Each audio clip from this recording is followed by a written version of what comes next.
There is no content that we feel could be harmful to younger viewers in this feature. That's why the Rapier Multimedia Network are happy to award this video with an F for family.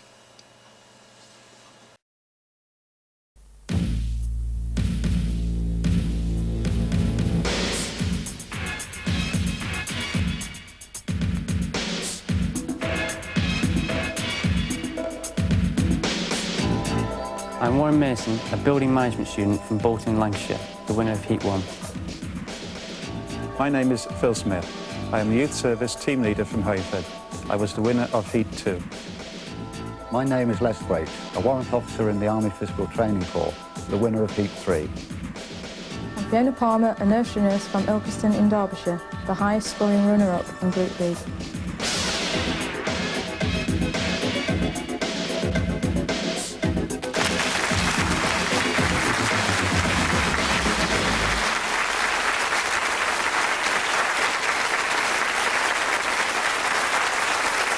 Good evening, welcome to the Krypton Factor and to the Group B final. Tonight we have 4 group finalists whose hopes and dreams of lifting this splendid trophy and being crowned United Kingdom Superperson 1989 are still very much alive.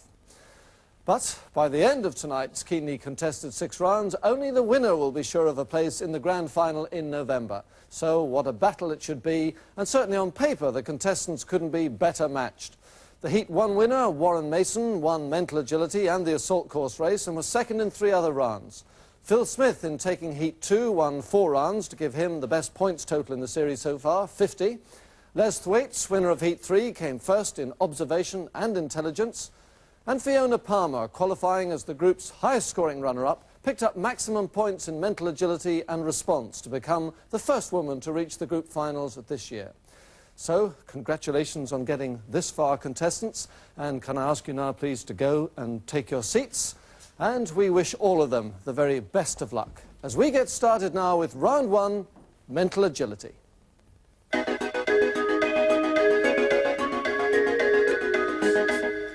And being a group final, it's a tougher than normal test tonight.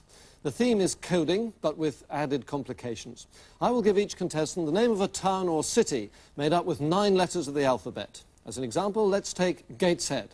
The contestant should immediately code that word from left to right with a number from 1 to 9, placed in ascending order. There will be questions like, what does 9234 spell? And the answer is date. Or, what is the 5th letter? The answer, S. And remember that the contestants cannot see the coded word, which makes this an especially difficult challenge. So stand by now, please, contestants. You must answer as many questions as you can in 40 seconds. We start with you, Warren.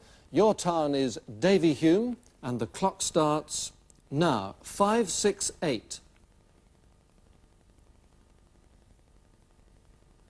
H, hum. Mad. 8, 2, 1. The 7th letter. L.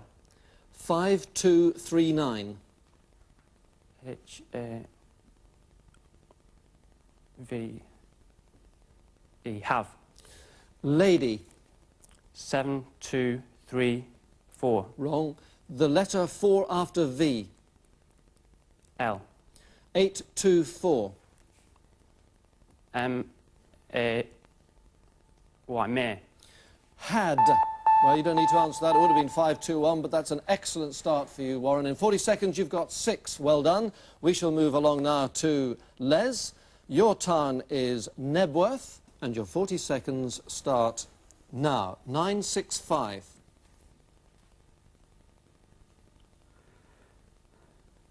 How? The. 893. The 4th letter. B. 1265. No. Torn. 8, 6, 7, 2.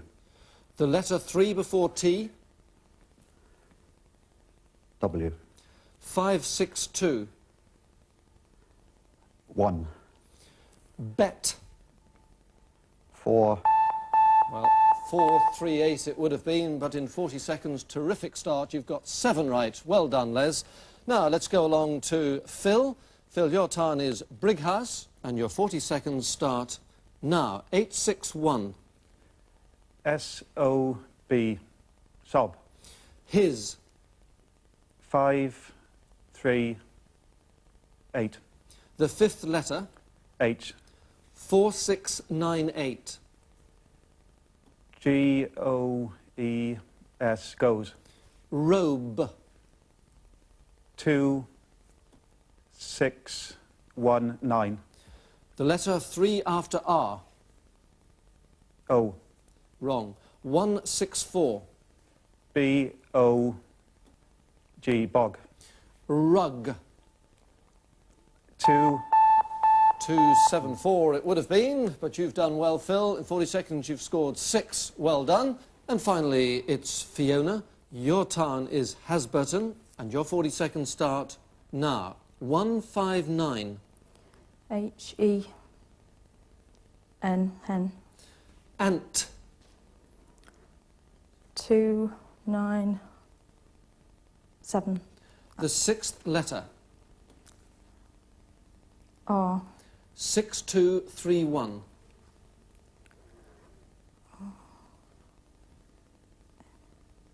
Sorry. Boat.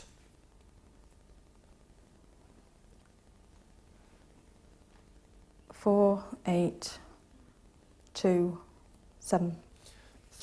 The letter 3 after B. Right, so it would have been T, but in 40 seconds you've scored 4. Well done. Well, that is such a very tough test and very good performances there. Congratulations to all the contestants. But let's see how it worked out in terms of points. And there you have it, right on the scoreboard. Fiona 2, Phil and Warren both got 6. But the early leader with a Krypton factor of 10 is the warrant officer in the Army Physical Training Corps based near Reading, Les Thwaites.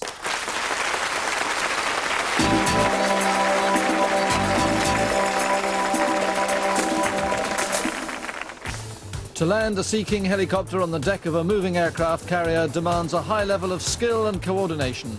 In round 2, we challenge our group finalists to demonstrate their ability aboard the Sea King helicopter simulator at the Royal Naval Air Station Culdrose in Cornwall. The instructor and judge for this test is the Royal Navy's Lieutenant John Connell. Directly ahead, a flare fired from the deck of HMS Illustrious indicates to our first contestant, Warren Mason, that he has just half a mile to go. Approaching at approximately 90 knots or 100 miles an hour, Warren will want to gradually reduce speed and come in over the deck at around 40 knots.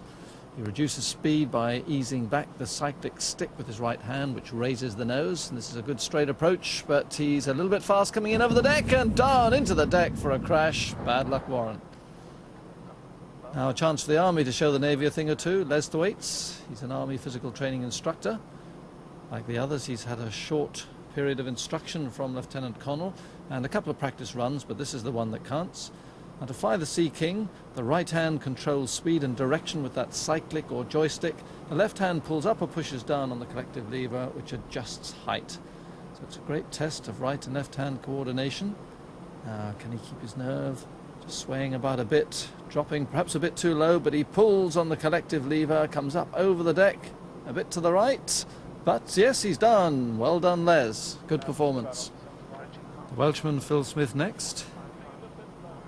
And the second that flare goes up, signalling half a mile to go, the rules are that no more help can be given by Lieutenant Connell beside him or Lieutenant Chris Dunn in the control room, no matter what the situation. Directly in front of Phil in the instrument panel there's an artificial horizon to show him if the plane is flying level. To the right of it is a radar altimeter to indicate his height above the sea, and to the left the airspeed indicator. And Phil working hard on the collective lever with his left hand determining height, and he's clearly overreacting. He's much too high as he comes in over that aircraft carrier and has drifted too far to the right, and he's in real trouble here. And he's heading towards the funnel, shaking his head there towards the funnels and the bridge. This looks a bit like a disaster, and he pulls off to the right and he turns upside down and into the ocean. Well, pretty spectacular. Finally, nursery nurse Fiona Palmer.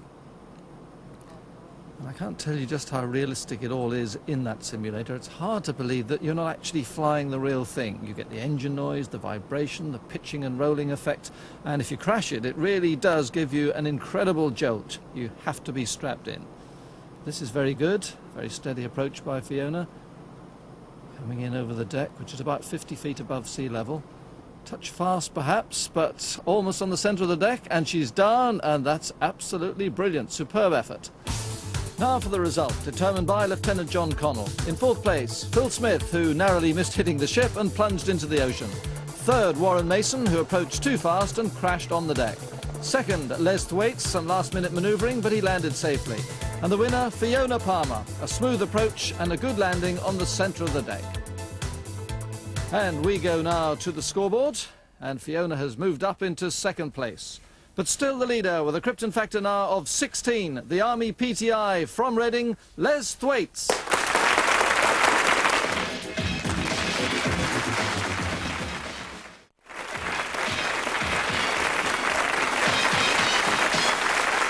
All very close as we go into round 3, which is all about having sharp eyes, alert ears and a good memory. You're about to see a short, specially shot video sketch. It will contain 6 continuity errors. The challenge to you and our group finalists is to spot them.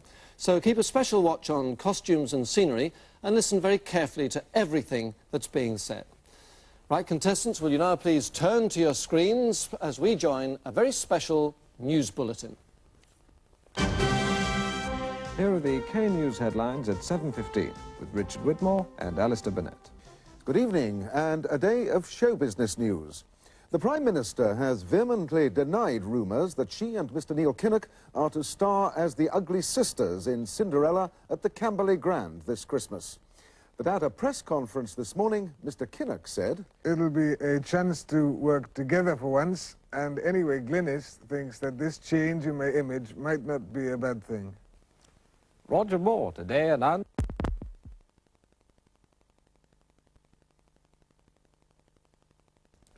Sorry, a slight problem there.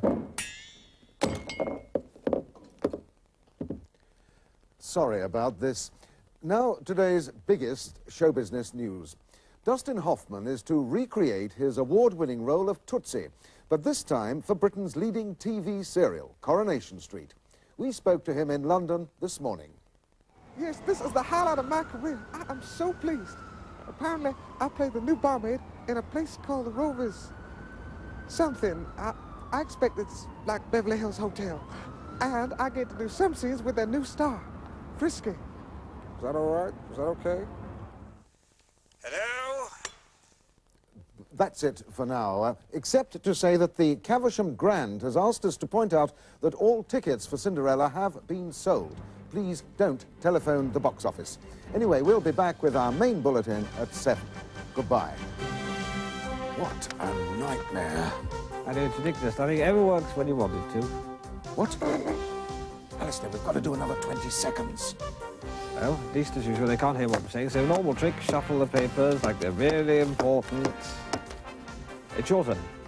Something beginning with C. Camera. No. Clipboard. No. Cuddly newsreader. Yes. That's the lot. Turn to the front, please, contestants, and will you start writing down what you think the 6 continuity errors were. And while they get on with that, a big thank you to Steve Coogan and our special guest tonight, former BBC newsreader Richard Whitmore. It certainly looked like a newsreader's nightmare there, but happily on the Krypton Factor, our microphones show you all the 6 continuity changes. Here they come. Number 1 was the time. Here are the K News headlines at 7:15 with Richard Whitmore and Alistair Bennett. But at the end, it wasn't 7:15. Anyway, we'll be back with our main bulletin at 7. Goodbye. Then a setting change. The K News logo, which was over Alistair's shoulder, disappeared halfway through the sketch. Richard's microphone provided error number 3. It acquired a red windshield during the scene. And his tie was error number 4. It was a simple plain one to start with, but a boldly spotted one later on. Then inaccuracy of information. Richard said, "We spoke to him in London this morning." But the background showed that the interview was in New York. And finally, a dialogue mistake. The Prime Minister has vehemently denied rumours that she and Mr Neil Kinnock are to star as the ugly sisters in Cinderella at the Camberley Grand this Christmas. But it wasn't Camberley at the end of the bulletin. that's it for now, except to say that the Caversham Grand has asked us to point out that all tickets for Cinderella have been sold. Really tough. And straight away, let's end the suspense for our group finalists by telling them how they did. Les, you spotted 4, and Fiona, you also got 4, so together you're in 3rd place. Warren, you got 5 right, and Phil, you also got 5, so the two of you share 1st place, getting maximum points. And those points we shall now enter into the scoreboard and see how it affects the overall situation. And just look at that, couldn't be closer. We now have joint leaders on Krypton factors of 20. The building management student from Bolton, Warren Mason, and still there from Reading, Les Thwaites.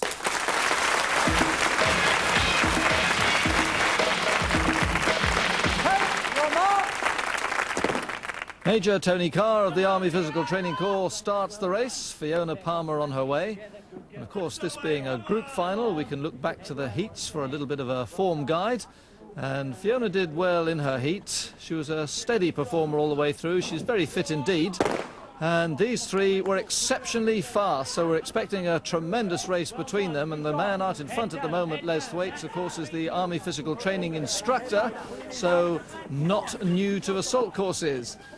Warren Mason and Phil Smith both won their heats, so this should be a fantastic battle. But look at the style of this man, Les Thwaites.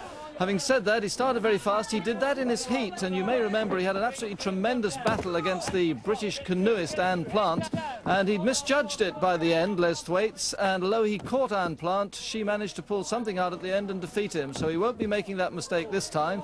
I'm sure he has trained specially hard for this race to prove that he can keep the pace up all the way. Now he goes for 3-mile and 10-mile training runs every day.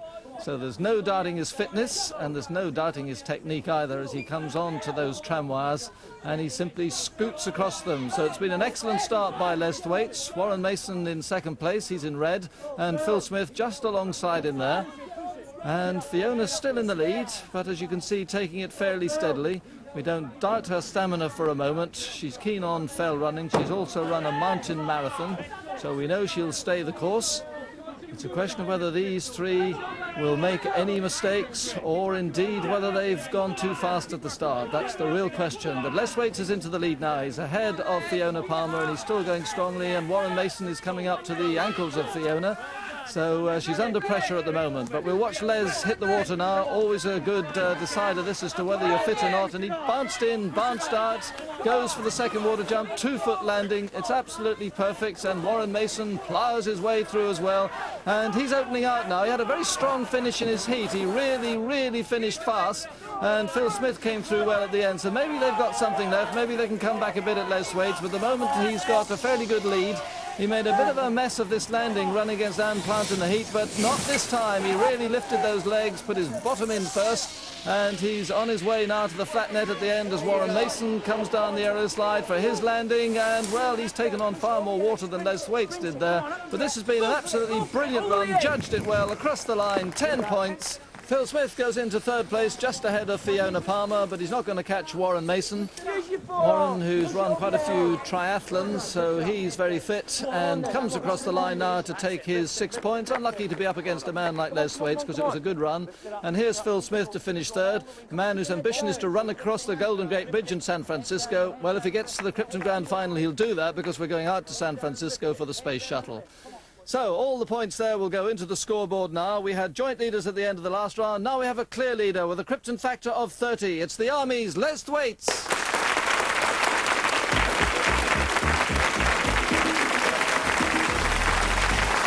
What a good contest this is, with just 2 of our 6 rounds to go, and they don't come any tenser than this one, featuring a 3-dimensional logic puzzle, which tonight has a transatlantic flavour.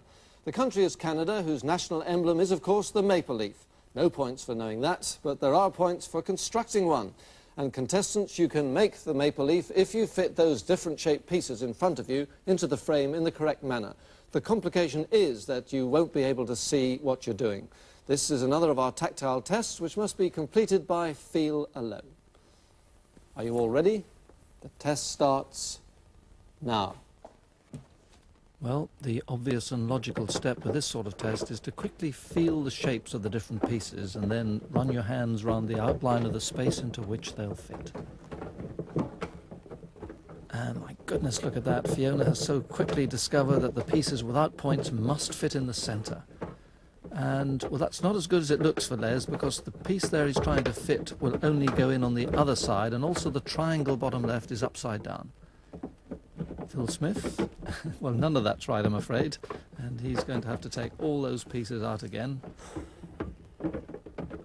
But that's brilliant. She's almost finished, the nursery nurse, probably tuned up on those Children's Shape Association games, and 10 points to her, and very happy indeed she is with that performance.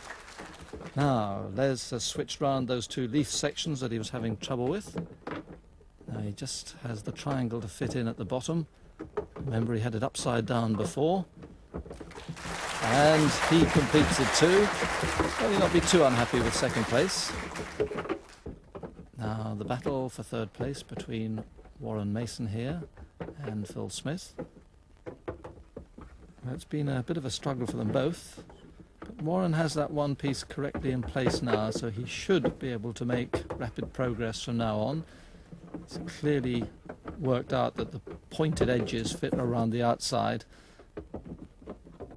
But Phil, still struggling, still has it wrong, so it's going to be Warren Mason who finishes in third place, just has to put that top piece in, and he gets 4 points.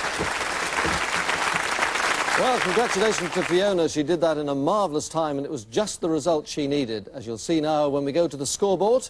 And she certainly helped her cause, having now moved up to 28 points. But still the leader, with a Krypton factor now of 36, is the warrant officer in the Army Physical Training Corps, Les Thwaites.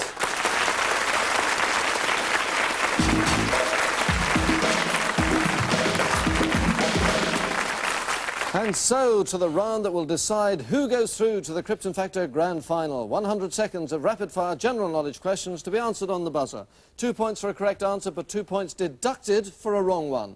And don't forget, there's a place in that Grand Final for the runner-up, with the highest score at the end of the 3 group finals, and the score to beat at present is 38. So here we go, contestants. The clock starts now. In which play did Shakespeare write about Puck, Oberon and Titania? Phil. Midsummer Night's Dream. Correct. In which war were the battles of Midway and El Alamein fought? Phil. Second World War. Correct. Who became the 1988 the Queen's second granddaughter? Warren. Beatrice. Correct. Which country today is ruled by Queen Beatrix? Phil. Netherlands. Please wait for your name. Correct. What is the former Dutch Guiana called today, the country between Guyana and French Guiana? It is Suriname. What was the surname of the American president after whom the teddy bear was named? Liz. Roosevelt. Correct. Who wrote Hapgood, Rosencrantz and Guildenstern Are Dead and Travesties? Warren. Capad. Correct. Who had hits with Stop in the Name of Love and Baby Love? The Supremes. Phil. Correct. The Supremes. Which general became Supreme Commander of Allied Forces in Europe in 1943 and later President of the United States of America? Phil. Eisenhower. Correct. In Greek legend, how many eyes did the giant Argus have before they were transferred to the tail of a peacock? The answer is 100. The 100 days was the period after Napoleon's escape from which island until being escorted from Paris after his defeat at Waterloo? Warren. St. Helena. No, Elba. Which city at the mouth of the Elbe River is West Germany's largest port? Hamburg. Phil. Hamburg. Correct. Ham, Sham and Japheth are whose sons in the Bible? Fiona. Noah. Correct. In which novel do Noah Claypole, Bill Sykes and the Artful Dodger appear? Oliver Twist. Well, you buzzed just before the time was up, so you may answer that, Phil. Oliver Twist. Is correct, which means that the winner tonight, with a Krypton factor of 38, is the Youth Service team leader from Hereford, Phil Smith.